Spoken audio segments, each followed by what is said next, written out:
Hi everyone, welcome to Global Online. This is Ankita Sood. So Assam slate 2025 examination के forms जिन भी students ने भरे हैं, उनको यही टेंशन हो रही है कि कहीं हमारे फॉर्म्स तो रिजेक्ट नहीं हो जाएंगे। तो आज के वीडियो में मैं आप लोगों को बताने वाली हूँ कुछ ऐसे रीजंस जिसकी वजह से फॉर्म्स रिजेक्ट होने के थोड़े से चांस बढ़ जाते हैं।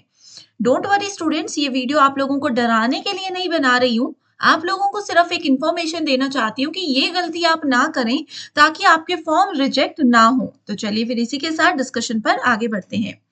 सो देखो स्टूडेंट्स, 23 मार्च को हमारा पेपर है। ऑनलाइन एप्लीकेशन फॉर्म्स का प्रोसेस 1 दिसंबर 2024 से 15 जनवरी 2025 तक था। अब आप सोचोगे कि मैम फॉर्म तो हमने भर दिया, अब कैसे पता करें रिजेक्ट होगा या नहीं।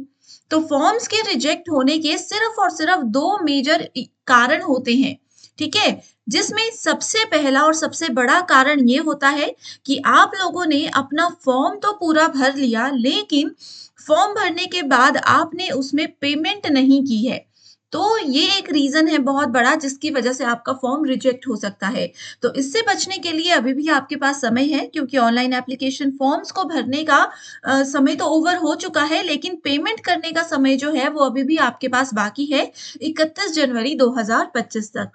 तो इस चीज का खास ध्यान रखिए कि एक बार वापस से क्रॉस चेक कर लीजिए कि पेमेंट आपकी हुई है या नहीं। अगर हो गई है तो उसकी जो भी रिसिप्ट आप लोगों को आई थी ऑनलाइन वेबसाइट पर ही, उसको आप लोगों ने संभाल कर रखना है। ईमेल के थ्रू भी ईमेल के थ्रू भी आप लोगों को ये रिसिप्ट जरूर मिली होगी, तो इसको आप लोगों ने संभाल करके रखना है। ठीक है, तो अगर पेमेंट नहीं हुई है तो थोड़ा सा चांस हो जाता है कि फॉर्म आपका रिजेक्ट हो जाएगा, एग्जामिनेशन वाले दिन बैठने नहीं मिलेगा। दूसरा कारण क्या होता है फॉर्म रिजेक्ट होने का, वो आपको बताऊंगी, लेकिन उस पर जाने से पहले ये भी बता दूं कि एग्जामिनेशन में पेपर 1 पर जरूर फोकस रखिए स्टूडेंट्स। यहाँ पर आप अगर 100 में से 80 प्लस स्कोर करना चाहते हैं तो आप लोगों को हेल्प करने के लिए कंप्लीट कोर्स में लेकर आई हूँ, जहां पर आपको डेली लाइव क्लासेस मिलेंगे, जिसके साथ पूरा सिलेबस तो कवर करवाया ही जाएगा। साथ ही आपको 2018 से लेकर के 2024 तक के सभी प्रीवियस ईयर क्वेश्चंस में डिटेल में पढ़ाऊंगी, वो भी इजी ट्रिक्स और इंपॉर्टेंट एक्सप्लेनेशन के साथ। साथ ही आपको मोस्ट अपडेटेड क्वेश्चंस करवाए जाएंगे, जिसमें कि अदर स्टेट्स के सेट एग्जामिनेशन के पीवाईक्यूज भी इंक्लूडेड होंगे, और डेफिनेटली ये एज इट इज आपके एग्जाम में पूछे जा सकते हैं।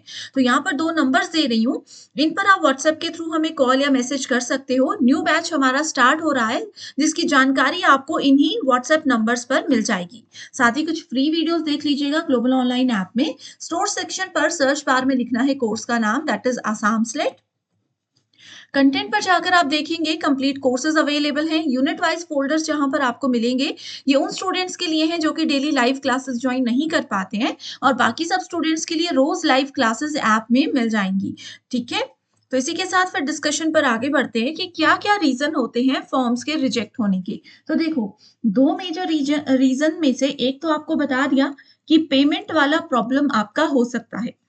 दूसरा रीजन ये हो सकता है स्टूडेंट्स कि फॉर्म तो देखो, आपने फॉर्म भर दिया, आप लोगों ने फॉर्म में अपना जो भी नाम लिखा है, सरनेम लिखा है, ठीक है, जो भी अपना आधार नंबर लिखा है, वो आपकी ओरिजिनल आईडी से अगर मैच नहीं हो रहा है तो आपका फॉर्म रिजेक्ट होने का चांस बढ़ जाता है। क्योंकि ऐसे केस में कई बार मैक्सिमम स्टूडेंट्स देखो मुझे यही क्वेरीज लेकर आ रहे थे कि मैम हम लोगों ने फॉर्म तो भरा था आसाम स्लेट का, लेकिन वहां पर जल्दी जल्दी में अपने नाम की स्पेलिंग गलत भर दी, ठीक है, या फिर उन्होंने जल्दी जल्दी में अपना सब्जेक्ट जो है वो गलत भर दिया। तो अगर आपने सब्जेक्ट गलत भरा है, फिर तो या तो आप उसको करेक्ट कर लीजिए, या फिर स्टूडेंट जब आप लोगों का एडमिट कार्ड आएगा, रिजेक्शन लिस्ट में आपका नाम नहीं होगा, लेकिन जब एडमिट कार्ड आएगा तो वहां पर फिर सब्जेक्ट गलत लिखा होगा, जो कि वैसे भी आपके किसी काम का नहीं है ना, क्योंकि दूसरे सब्जेक्ट में जाकर पेपर तो आप दोगे नहीं।